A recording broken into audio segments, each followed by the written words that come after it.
नमस्कार,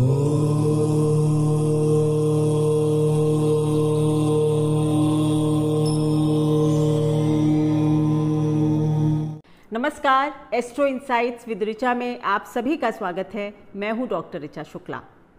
आज आप सभी से बात करूंगी पाप कर्तृ योग के विषय में। पाप कर्तृ योग का नाम सुनते ही हम सभी को एक जिसको कहते हैं ना भय लगने लगता है कि जरूर कोई बहुत बड़ा एक नेगेटिव योग है जिसके विषय में आज बात हो रही है। और आप लोगों में से बहुत लोगों ने कमेंट में मुझे काफ़ी समय से लिख रहे हैं कि मैं एक पाप कर्तृ योग पर वीडियो बनाऊं। आज मैं आपसे जब पाप कर्तृ योग के विषय में बात करूंगी तो मतलब एक संपूर्ण विवेचन इसका होगा। केवल किसी भी योग को सुन लेने मात्र से अच्छा या बुरा नहीं माना जा सकता जब तक कि वो तर्क की कसौटी पर कसा ना जाए। और आप लोग जानते हैं कि मैं सदैव ही ऐसा करती हूँ। सो पाप कर्तृ का मतलब क्या होता है? पाप मतलब हमारे कर्म, हमारे पाप, सिंस, इंग्लिश में इसको सिन कहते हैं, पाप। और कर्तृ मतलब काटना, यानी पापों को काटना पाप कर्तृ योग है। ठीक है ना? इसमें तो कोई मतलब दुविधा ही नहीं होनी चाहिए समझने में। यानी पाप कर्तृ का मतलब है पापों को काटना। लेकिन ये कहीं नहीं लिखा कि पापों को काटने के बाद हम अच्छा रिजल्ट नहीं पा सकते। बस यही एक जिसको कहते हैं कि गहराई है इस योग के विषय में, या मैं कहूँगी हर योग के विषय में। पापों को काटना तो है, लेकिन ये शास्त्रों ने नहीं कहा कि इसके बाद आप पापों को काटने के बाद अच्छाई का अनुभव नहीं कर सकते। बनता कैसे है ये पाप कर्तृ योग? जब कभी भी कोई भी हाउस या कोई भी ग्रह उसके 12वें और दूसरे घर में क्रूर ग्रह बैठ जाएं। क्रूर ग्रहों को यहाँ पर शामिल होंगे शनि, मंगल, राहु, केतु। यहाँ पर हम सूर्य को पाप कर्तृ में शामिल नहीं करेंगे, क्योंकि सूर्य जो है वो एक राजसी ग्रह है, पर सात्विक ग्रहों की श्रेणी में आता है। वो उग्र तो है लेकिन क्रूर नहीं है। तो पाप कर्तृ बनने में केवल ये 4 प्लैनेट्स अपना योगदान देंगे, शनि, मंगल, राहु और केतु। ठीक है। अब एक और आपको क्लैरिफिकेशन दे देती हूँ कि जब मैं कहती हूँ दूसरे और 12वें घर में, तो ज्योतिष में हमेशा जिस हाउस की बात हो रही है उसी से काउंटिंग शुरू होती है। क्योंकि मेरे पिछले वीडियोस में कई लोगों ने ये डाउट किया जब मैंने कहा था कि शुक्र से दूसरे घर में, तो वो मतलब शुक्र के बाद पहला और फिर दूसरा गिन रहे थे। ऐसा नहीं होता। ज्योतिष में उसी भाव से ही गिना जाता है। यानी अगर मैं कहूँ कि लग्न पाप कर्तृ में है तो क्या होगा? आपके 12वें घर में और दूसरे घर में क्रूर ग्रह अगर बैठे होंगे, यानी 2 और 12 में, तो आपकी लग्न जो है वो पाप कर्तृ में आएगी। शास्त्रों ने वैसे चंद्रमा और लग्न को जब क्रूर ग्रह घेर लेते हैं तभी पाप कर्तृ योग के विषय में ज़्यादा चर्चा की है कि या तो लग्न फंसी हो और या चंद्र फंसा हो, तो एक बड़े मतलब स्ट्रगल की अंदेशा जो है वो आपकी ज़िंदगी में हो जाता है। लेकिन पाप कर्तृ कहीं भी बन सकता है, किसी भी भाव में बन सकता है, किसी भी ग्रह को क्रूर ग्रह घेर सकते हैं। तो एक तो अगर आपके 12वें और दूसरे घर में क्रूर ग्रह हैं तो लग्न पाप कर्तृ में आ गई।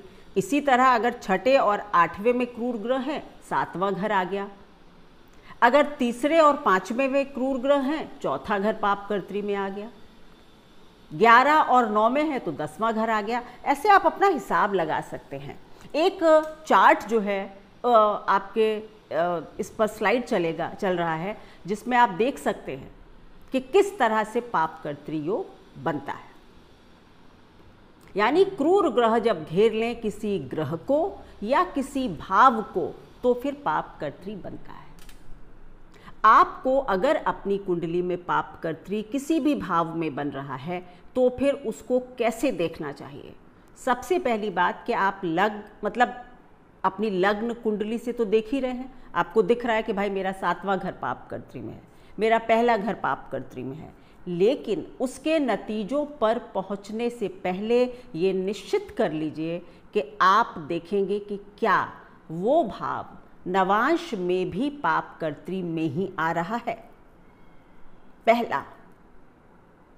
दूसरा, आप ये भी देख सकते हैं कि और अगर 7वां घर एफ्लिक्शन में है, पाप कर्त्री में है, तो फिर नवांश में हम ज़रूर देख लेंगे। पर अगर 5वां घर है पाप कर्त्री में तो हम क्या करेंगे? तो हम सप्तांश, ये जो हमारा डिविजनल चार्ट होता है D7, जो कि हम संतान के लिए देखते हैं, तो फिर आप अपने D7 को देख लीजिए कि क्या वहाँ भी 5वां घर जो है वो पाप कर्त्री में ही आ रहा है, या D7 का जो पहला घर है वो पाप कर्त्री में आ रहा है। अगर ऐसा है तो फिर थोड़ा सा इसकी इंटेंसिटी बढ़ जाती है, यानी कि नेगेटिविटी की इंटेंसिटी बढ़ जाती है। फिर तीसरी चीज आप देखेंगे कि जो भी भाव पाप कर्त्री में है, क्या उसका मालिक, उसका ओनर, उसका स्वामी भी पाप कर्त्री में है। मतलब कोई एक एग्जाम्पल है कि माना आपकी वृषभ लग्न की कुंडली है, आपके 12वें घर में शनि है और आपके दूसरे घर में राहु है, यानी कि लग्न आपकी पाप कर्त्री में आ गई। अब अगर शुक्र भी वहाँ ही बैठ जाए तब ये कहा जाएगा कि लग्न में ही शुक्र बैठ जाए तो फिर ये हो जाएगा कि लग्न लॉर्ड और लग्न दोनों पाप कर्त्री में है। कठिन हो गई ना स्थिति। पर अगर शुक्र कहीं अलग जाकर एक बहुत अच्छी डिग्निटी के साथ माना केंद्र में बैठ जाए, शुभ ग्रह से दृष्ट हो जाए, तो फिर आप ये समझ लेंगे कि केवल और केवल ये होगा कि हम अपने पापों को काटने के बाद, या हम अपनी जिसको कहते हैं ना लर्निंग के बाद, सीखने के बाद, जो भी चीज़ प्रकृति हमको सिखाना चाहती है उसको सीखने के बाद हम एक अच्छा स्टेटस अपनी ज़िंदगी में अवश्य पालेंगे। अब पहला बात यह है कि भाई लग्न भी फंस गई, लग्न लॉर्ड भी पाप कर्त्री में फंस गया। माना वीनस कहीं और भी बैठा है, लेकिन अगर वो वहाँ भी पाप कर्त्री में है, लग्न भी पाप कर्त्री में है, तो मामला थोड़ा सा कठिन है। फिर भी चिंता की बात नहीं है, आप नवांश देखेंगे। अगर आप देखेंगे कि नवांश में शुक्र पाप कर्त्री से निकल गया है, लग्न में कोई पाप कर्त्री नहीं बन रहा, तो आप इस चीज़ को बस ऐसे मानेंगे कि आपकी इस ज़िंदगी में स्वयं को लेकर, लग्न को लेकर एक हार्डशिप होने वाली है। या तो आपको कोई रोग हो सकते हैं, या आपको अपनी ज़िंदगी को एस्टेब्लिश करने के लिए बहुत हार्ड वर्क करना पड़ेगा, और उसके बाद आप अपनी ज़िंदगी में बहुत सफल हो सकते हैं। इन पाप कर्त्री योग के विषय में एक बात मैं ज़रूर कहूँगी कि मैंने बहुत चार्ट्स में देखा है और मैंने एक्सेप्शनल सक्सेस देखी है। एक्सेप्शनल का मतलब अति, अधिकता में सफलता भी पाप कर्त्री योगों ने दी है। हमारे एक क्लाइंट हैं जो कि जिनकी की लग्न और 7वां घर दोनों पाप कर्त्री में हैं। वो एक बहुत छोटे परिवार से आकर एक गवर्नमेंट एम्प्लॉय के बेटे होकर उन्होंने एक दिल्ली NCR में एक एम्पायर खड़ा किया है, और लग्न और 7वां घर दोनों पाप कर्त्री में आते हैं। पर उन्होंने अपनी हार्डशिप से सीख कर आगे बढ़े और अपनी ज़िंदगी को बहुत ऊंचे मकाम पर ले गए। सो पाप कर्त्री योग का मतलब एक ये भी होता है, जैसा कि जब मेरे क्लाइंट्स मुझसे डिस्कस करते हैं तो मैं हमेशा कहती हूँ कि आप ऐसे समझ लीजिए कि अगर लग्न है तो इसका मतलब है कि आपके एक तरफ दाऊद बैठा हुआ है और एक तरफ छोटा राजन बैठा हुआ है, तो आप कैसा फील करते हैं? कठिन फील करते हैं। लेकिन तब क्या हो जब आप इन दो व्यक्तियों से डील करना सीख जाएं। मतलब ठीक है, ये आपके आसपास बहुत ही दो मतलब कॉम्प्लिकेटेड पर्सनालिटी के लोग बैठ गए जो आपकी पर्सनालिटी को दबाना चाहते हैं, आपकी पोटेंशियल को कर्टेल करना चाहते हैं, कट करना चाहते हैं। लेकिन तब क्या हो कि अगर आप स्ट्रीट स्मार्ट हो और आप इनसे ही दोस्ती कर लें। समझ रहे हैं बात को, बारीकी से समझिए कि अगर हम इन दो व्यक्तियों से, मैं एग्जाम्पल फन से देती हूं, इसमें किसी नाम को लेकर प्लीज कोई जजमेंट आप लोग ना करें। आपने, अगर आपके आसपास दो कठिन लोग बैठ गए लेकिन आपने इन लोगों से डील करना सीख लिया, यानी आपने धीरे धीरे अगर इनसे डील करना सीख लिया, तो इसका मतलब है कि आप फिर जिंदगी में किसी भी कठिन परिस्थिति से डरते नहीं हैं। इसका ज्योतिषीय मतलब यही है कि अगर क्रूर ग्रहों ने आपको घेरा है, आपकी लग्न को, चौथे घर को, पांचवें घर को, किसी को भी, लेकिन अगर मैं विपरीत परिस्थितियों में लड़ना सीख जाऊं, यानी कि मैं उन ग्रहों की भाषा में ही उनसे बात करने लगूं।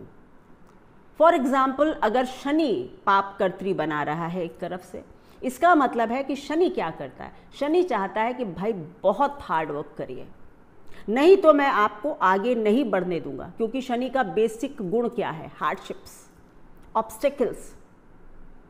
मैं ऑब्स्टेकल्स से नहीं हारूं, मैं एक बार नहीं 10 बार ट्राई करूं। मैंने शनि की ही भाषा में बात करना सीख लिया, मैं डरा नहीं। तब क्या होगा, शनि आपको ब्लेस करने लगेंगे, क्योंकि वो समझ जाएंगे ये मेरे जैसा ही आदमी है। मंगल है, आप एक फाइटर बन गए, आप अपनी कठिन परिस्थितियों से लगातार लड़े, आपने गिव अप नहीं किया, तो क्या होगा, अच्छा हो जाएगा। एक तरह ये भी कह सकते हैं कि ये एक ऐसा योग है जो आपको कठिन, कड़ी मतलब आग में जलाकर कुंदन बना देता है। बिल्कुल सही बात है ये, तभी आप एक्सेप्शनल सक्सेस को प्राप्त करते हैं। कभी भी किसी भी योग को, और एक और बात कि योग कब सफल होते हैं, अगर आपके माना कोई पापकर्त्री में फंसा हुआ है, माना बृहस्पति फंसा हुआ है पापकर्त्री योग में, अब बृहस्पति के जो भी कारकत्व हैं, धन है, संतान है, आपकी बुद्धि, विद्या, विजडम, बहुत सारी चीज़ें बृहस्पति के कारकत्व में आती हैं, तो ठीक है, उनमें अगर माना बृहस्पति फंसा हुआ है, बृहस्पति जो घर ओन करता है वो भी फंसे हुए हैं, तो आपको इन चीज़ों में, यानी हो सकता है कि अर्थ को कमाने में, धन को कमाने में एक मुश्किल आए आपको। लेकिन अगर आप परिस्थितियों से हारे नहीं, लड़ते चले गए, तो फिर आप, ये सच है कि आप कुंदन बन के निकलेंगे और आप बहुत अच्छे रिजल्ट्स, मतलब अच्छे रिजल्ट से मतलब आप पाप काट लेंगे, तो उसके बाद आपको ब्लेसिंग्स मिल जाएंगी, आप जीत जाएंगे। पापों को बस काटना है। तो पाप कर्त्री सदैव के लिए नहीं होता। मैं हमेशा कहती हूँ कि कोई भी योग नहीं सदैव के लिए। कब फल देते हैं योग, जब उनकी दशा या अंतर्दशा हो, प्रत्यंतर दशा हो, या फिर गोचर करते हुए वो उन्हीं भावों के ऊपर से गोचर करें। माना शनि ने पापकर्त्री बनाया और शनि उसी भाव के ऊपर से गोचर करे। गोचर में क्रूर ग्रह जब अपने ही ऊपर से, क्रूर ग्रहों के ऊपर से गोचर करते हैं तो और कठिन हो जाता है। तो अगर शनि की कभी दशा होगी, अंतर्दशा होगी, प्रत्यंतर होगी, तो आप देखेंगे कि भाई अगर 7वां घर है और शनि बैठे हैं उसके 12वें घर में, तो क्या होगा कि जब जब शनि की अंतर्दशा होगी, प्रत्यंतर होगी, आपकी मैरिड लाइफ में स्ट्रगल होगा, आपके करियर के प्रोग्रेशन में कुछ ऑब्स्टेकल्स आने लगेंगे। That is the real meaning of पापकर्त्री। यानी उस समय, उस दौरान आपको कुछ पाप काटने हैं। और ओवरऑल भाई देखिए, ज्योतिष दो तरह से देखी जाती है। एक स्टैटिक, यानी कि ये तो बैठ ही गए हमेशा के लिए, उनके लिए मैंने आपको बता दिया कि इनकी पोजीशन नवांश में और डिविजनल चार्ट्स में देख लीजिए। और दूसरा होता है गोचर, यानी जब गोचर और दशा, जिसे हम डायनामिक एस्ट्रोलॉजी कहते हैं। सो एक योग बनता है स्टैटिक रूप में, स्थिर रूप में, लेकिन उसका फल कब होता है? जब वो ग्रह अपनी दशा अंतर्दशा या गोचर में आपको प्रभावित करते हैं तब। तो शनि की अंतर्दशा है, शनि वहां से गोचर भी कर रहे हैं, पता चला आपकी मैरिड लाइफ सफोकेटेड हो जाएगी। पर इसका मतलब ये नहीं है कि आपकी मैरिड लाइफ खत्म हो गई, खराब हो गई। अगर आप उस ग्रह के अनुसार चलेंगे, लाई लो करेंगे, बहुत ज़्यादा कहते हैं ना, उस वक्त बहुत ज़्यादा कटुता को नहीं बढ़ने देंगे, तो ये पार हो जाएगा, निकल जाएगा। इसलिए पाप कर्तृ योग से बहुत घबराने की आवश्यकता नहीं होती है। मेरा हमेशा कहना है कि ग्रहों को अच्छे ढंग से समझना होगा, योगों को अच्छे ढंग से समझना होगा। केवल जन्म पत्रिका में अगर कोई योग बन रहा है तो उसको देखकर सुखी या दुखी ना हो, डिविजनल चार्ट्स में उनको अवश्य परखें। और हर योग का असर पूरी जिंदगी नहीं रहता, उसकी दशा अंतर्दशा में ज़्यादा होता है, उसकी इंटेंसिटी उसमें ज़्यादा बढ़ती है। बहुत बड़े बड़े बिजनेसमैन हुए हैं, आपके स्टीव जॉब्स की कुंडली में भी पाप कर्त्री है, आपके बिल गेट्स में भी पाप कर्त्री है। अभी मैंने आपको बताया कि मेरे एक क्लाइंट हैं जो कि दिल्ली एनसीआर का एक बड़ा नाम है, और वो उनकी 7वां और लग्न दोनों ही पाप कर्त्री में है। And he is such a sharp person. ऐसे लोग बहुत मतलब शार्प हो जाते हैं, क्योंकि जब वो एक बार परिस्थितियों से लड़ना सीख लेते हैं तो उन्हें कोई नहीं हरा सकता। तो इस योग से बिल्कुल भी भयभीत ना हो, अपनी हॉरोस्कोप्स को अच्छे से देखें और उन ग्रहों के अनुसार काम करना सीखें, तो आपको कम से कम नुकसान ये ग्रह दे पाएंगे। धन्यवाद। अगर आपको मेरे वीडियोस अच्छे लगते हैं तो लाइक करें, शेयर करें, सब्सक्राइब करें मेरे चैनल को। Thank you so much.